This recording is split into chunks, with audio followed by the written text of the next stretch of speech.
Como eu disse para vocês, né, o traço que distingue a nossa linhagem, até prova em contrário, eu acho que isso vai mudar nos próximos anos, mas não quero trazer isso aqui para vocês, porque nós teremos que falar horas e horas sobre detalhes anatômicos.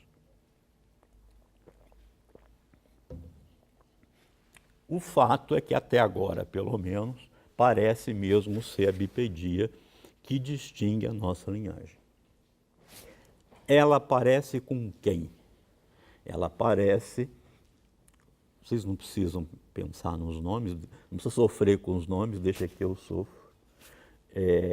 Um tal de Sahelanthropus tichadensis, que foi encontrado no Chad, aí no final, não lembro bem, final dos anos 90, começo dos anos 2000, né, que está datado em 7 milhões de anos e é bípede.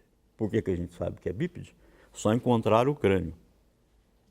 Mas o buraco occipital, por onde entra, né, melhor do que eu, vocês são morfólogos, por onde entra os nervos da coluna, né, ele está embaixo do crânio e não atrás do crânio, mostrando que essa criatura já era completamente bípede.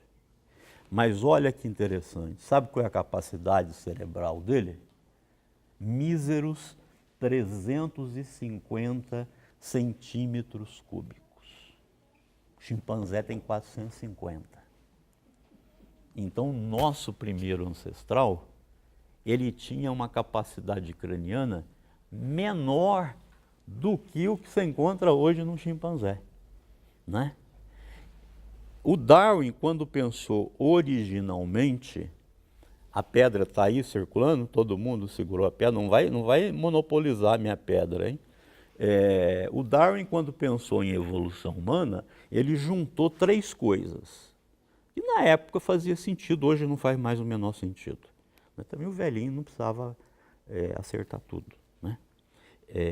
Que era bipedia, cérebro grande e ferramentas, 4 coisas na verdade, ferramentas e diminuição do canino, né? Ele achava que esse era o pacote que caracterizava lá os nossos primeiros ancestrais, já que hoje é assim, né?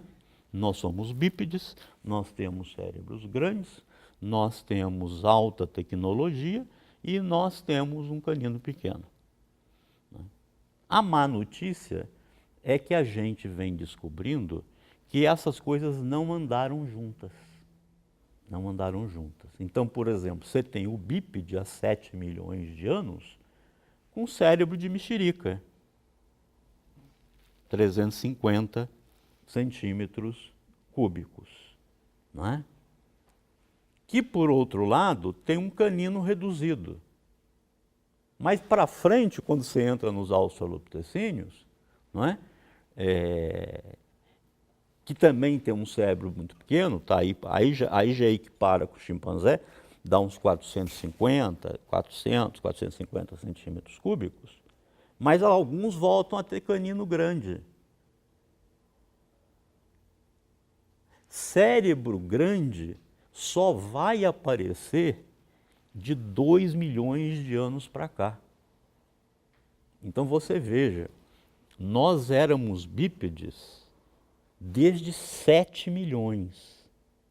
De 7 milhões até 2 milhões de anos, nós temos um cérebro de mexerica, não muito maior do que um cérebro de chimpanzé. Então não dá, eu não sei quem fez essa pergunta, não dá para atrelar essa coisa bonitinha, né? Bipedia, liberação das mãos. Então tinha esse conjunto harmônico, foi para o Beleléu, né? Isso começou a ir para o Beleléu no meio dos anos 70, quando se descobriu a Lucy, o Australopithecus afarensis, né? A Lucy era completamente bípede, tinha cerca de 3,5 milhões de anos e tinha um cérebro de mexerica, tá?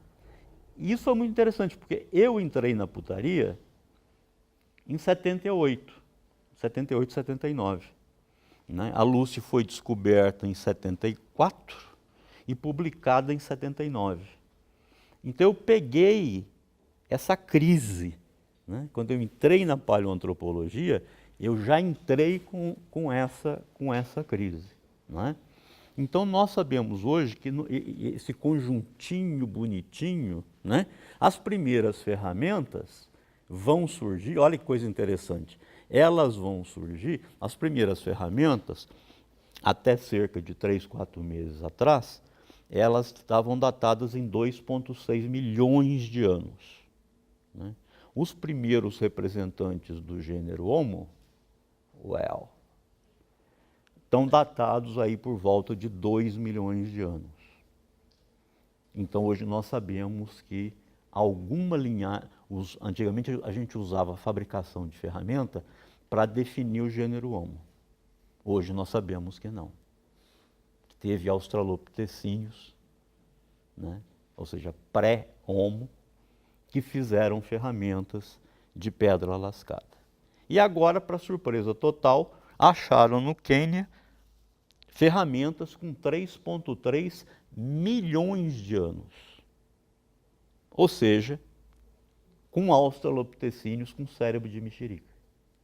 Ou seja, a gente sabe hoje que você não precisa de um nível cognitivo muito maior do que o de um chimpanzé para fabricar ferramentas de pedra, né? Então, assim, eu não quero entrar em detalhes, mas lembre-se sempre, esse conjuntinho que parecia fazer uma lógica, foi tudo por terra.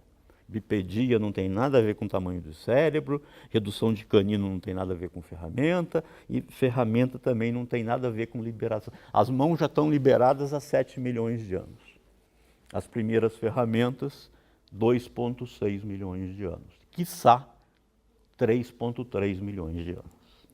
O homem moderno, como eu disse, surge na África há 200 mil, mas ele só sai da África há 50. Por quê? Por que tem esse delay? Porque entre 200 e 50, nós temos as mesmas capacidades cognitivas dos arcaicos. Esqueletalmente, nós somos modernos, mas cognitivamente, nós somos arcaicos. Acontece um troço aí, por volta de 50 mil anos, que a gente chama de a explosão criativa do Paleolítico Superior. Grande, né? Explosão criativa do Paleolítico Superior. Nós sabemos que só então nós passamos a ser uma espécie com capacidade simbólica. Nenhum hominíneo antes, nem nós mesmos, antes de 50 mil anos, tínhamos capacidade de representação simbólica. Esse negócio de dizer assim, eu sou um infeliz, né? De onde eu venho, o que eu estou fazendo aqui, para onde eu vou, esse lado existencial, não existia. Isso surge só há 50 mil anos. E isso, por alguma razão, injetou criatividade em todos os setores da vida. Aí sim nós passamos a ter um diferencial cognitivo em relação aos arcaicos. E só então nós saímos pelo mundo, né, arrasando a cara de todo mundo, porque agora a gente tem uma... É possível que só então também a fala apareceu, né? E a fala é o sistema comunicativo mais preciso que existe, né? Então, ao mesmo tempo, nós nos tornamos as criaturas infelizes que nós somos, por causa dessa bendita capacidade de atribuir significado às coisas, né? Mas, por outro lado, o que deve ter compensado isso seletivamente é que isso injetou, né, uma explosão de criatividade, inclusive em criatividade tecnológica. Okay?